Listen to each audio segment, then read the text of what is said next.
All right, so we're going to go ahead and go over 2.1 notes.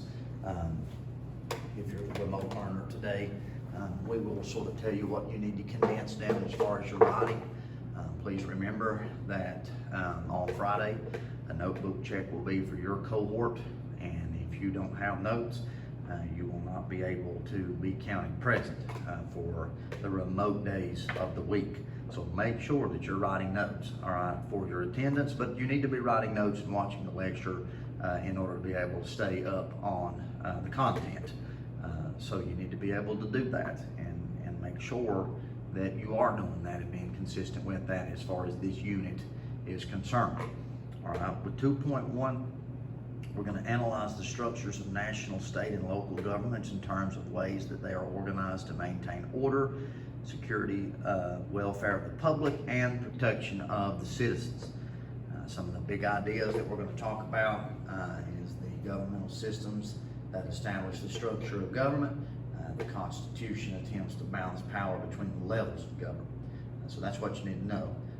There again, there is a balance of power between federal and state government. You got to look at it this way, that technically every American citizen is bound by three levels of government: local, state, and federal. Federal laws apply to everybody in the United States. State laws, of course, apply to only, the jurisdiction of the state. So Tennessee state law doesn't apply to you and me. Only North Carolina laws apply. Now, of course, if you're in the state of Tennessee and you violate that law, then you are under their jurisdiction. But as long as you're in the jurisdiction of your state, there again, it's just state law. Local laws, of course, local ordinances, you're bound by those as well. So there's a trio of laws, federal, state, and local, that every American citizen is bound by. So what sets this up? 10th Amendment to the U.S. Constitution establishes this, stating this: the powers not delegated in the United States by the Constitution or prohibited by it to the states are reserved to the states respectively or to the people. So what does this tell you? This tells you that there are certain powers that belong to the federal government, and there are certain powers that belong to the state government, and that's what you need to see with 2.1. Federalism at work. All right, that's the first note here. Federalism, you need to know the definition, is the division of power between the state and the federal or national government.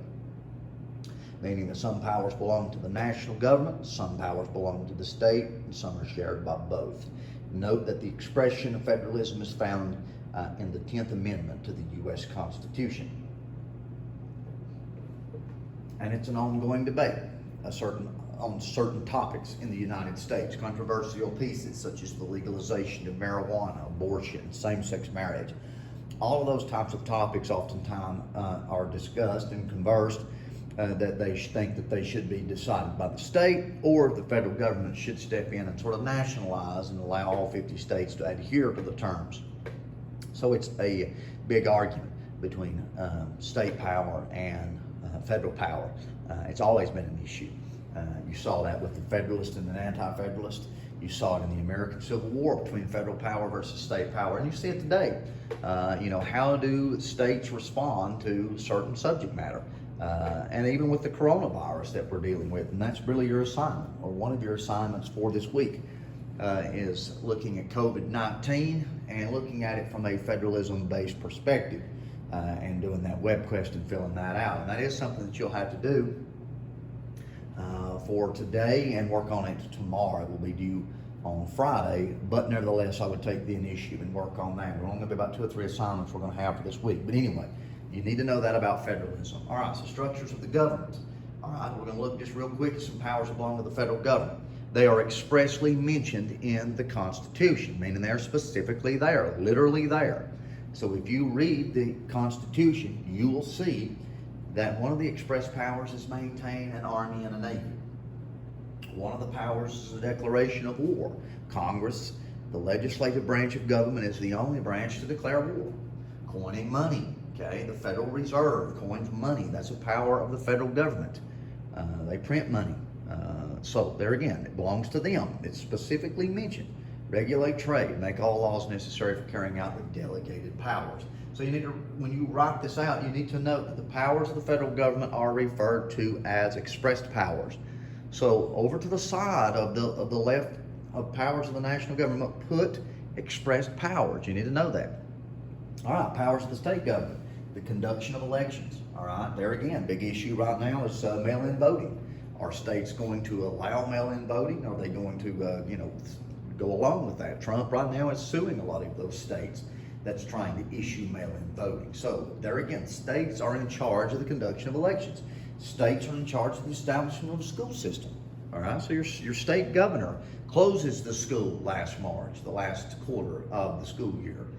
All North Carolina schools have to adhere to that term.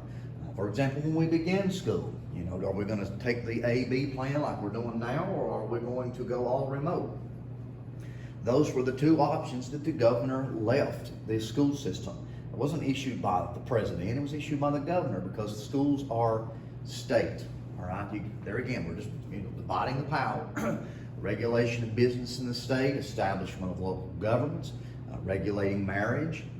There again, it all belongs to the state. So you're able to differentiate here between federal power and state power, and of course your concurrent power is in the center. But for powers of the state government, as you put over to the side express powers, somewhere over to the side you need to put reserved powers, okay, for state government. Sometimes state government is called reserved power. Now, the sharing of power, both state and federal have to enforce laws, okay? That's just a given. That's what all governments do, is enforce laws. They have to establish court systems. They have to borrow money. They protect people. They build roads and collect taxes.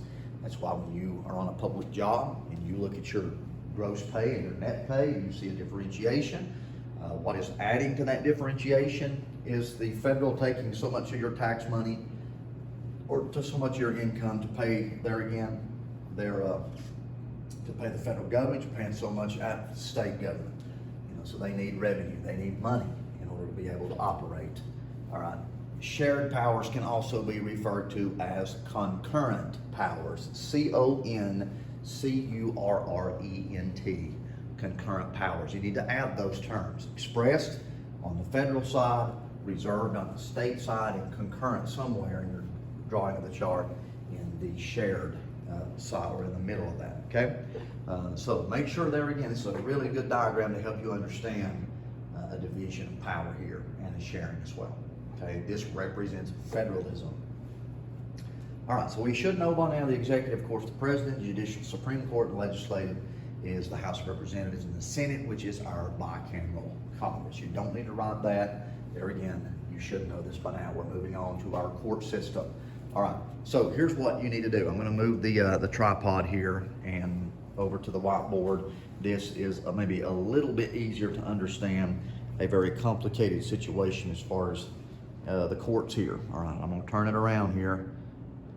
All right, here we go.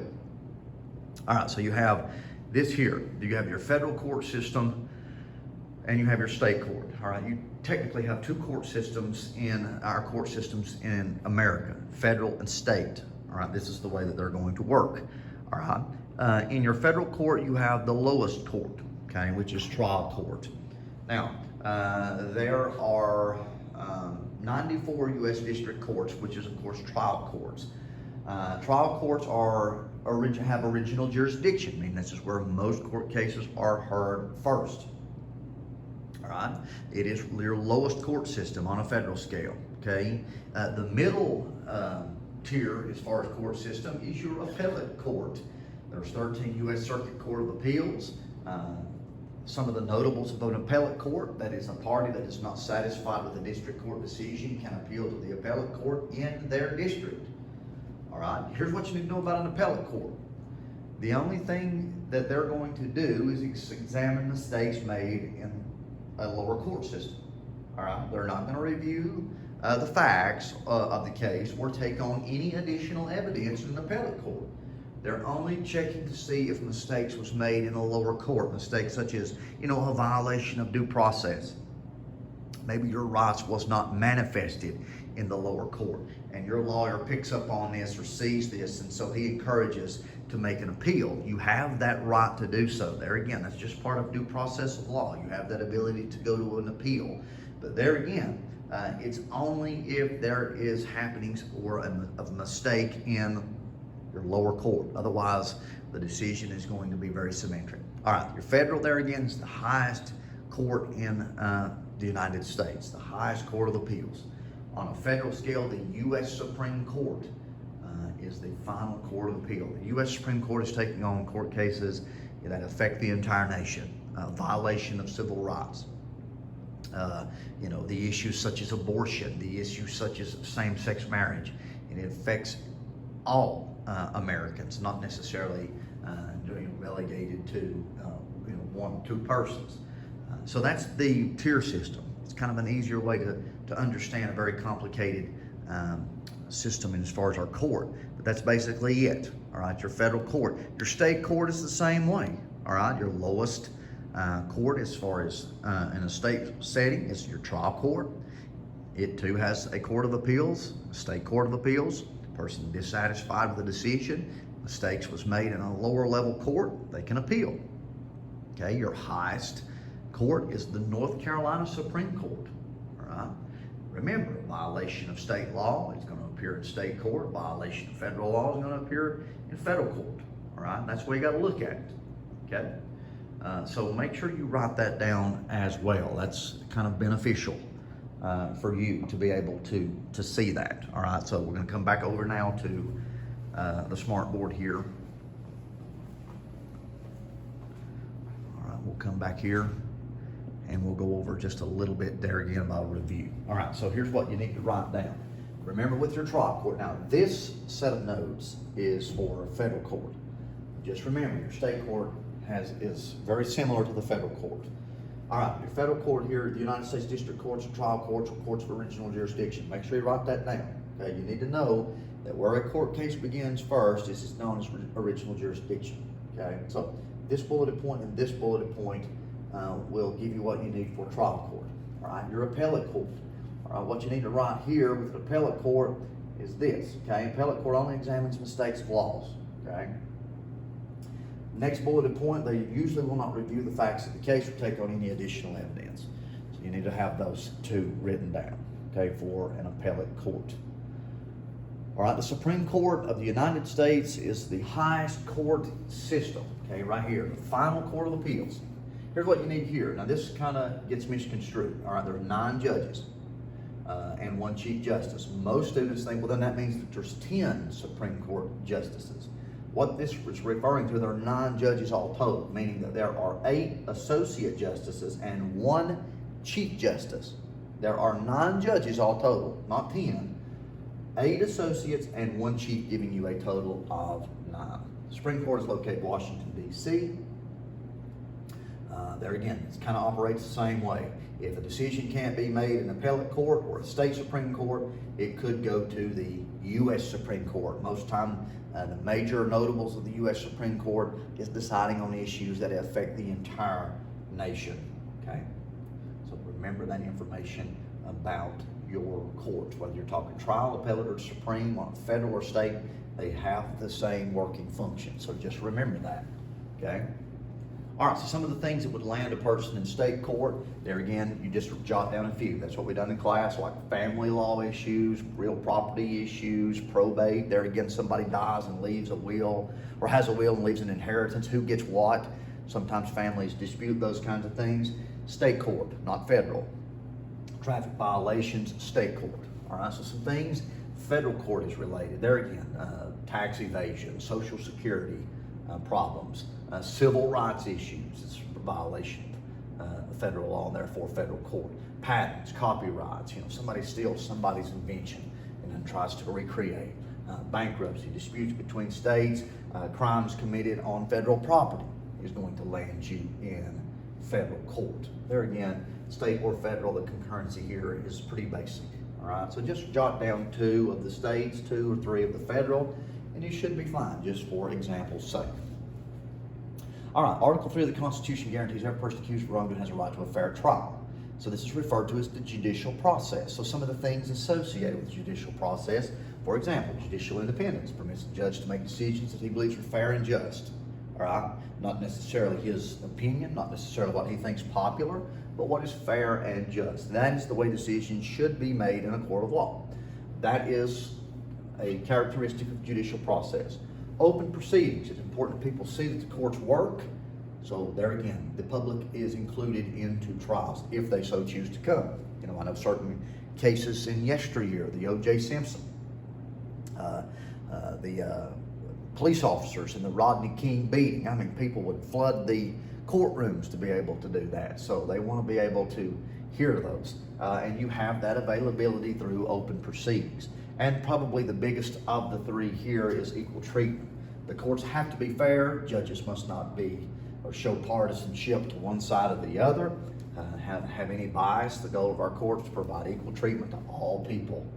Right? So there again, that is part of the judicial process. We could also refer to this as due process.